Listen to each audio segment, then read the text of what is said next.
সোমবার রাতে রানীনগরের ঠাকুরপুর গ্রাম থেকে গ্রেপ্তার হওয়া বাংলাদেশিকে মঙ্গলবার লালবাগ মহকুমা আদালতে তুলল রানীনগর থানার পুলিশ।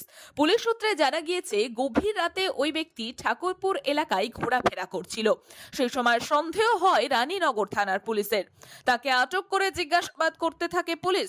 শেষ পর্যন্ত কোনো বৈধ নথিপত্র দেখাতে না পারায় তাকে গ্রেপ্তার করা হয়। কেন সে এদেশে এসে রাতের অন্ধকারে ঘোরাফেরা করছিল তা নিয়ে তদন্ত শুরু করেছে পুলিশ। লেখাপড়ার বিকল্প নাই, চলো সবাই স্কুলে যাই। ভাবছেন কোন স্কুলে পাঠাবেন আপনার সন্তানকে?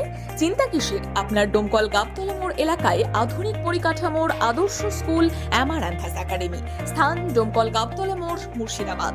এখানে আছে উন্নত শিক্ষক মণ্ডলী, আধুনিক ক্লাসরুম, উন্মুক্ত খেলার মাঠ, লাইব্রেরি ও নিজস্ব পরিবহন ব্যবস্থা।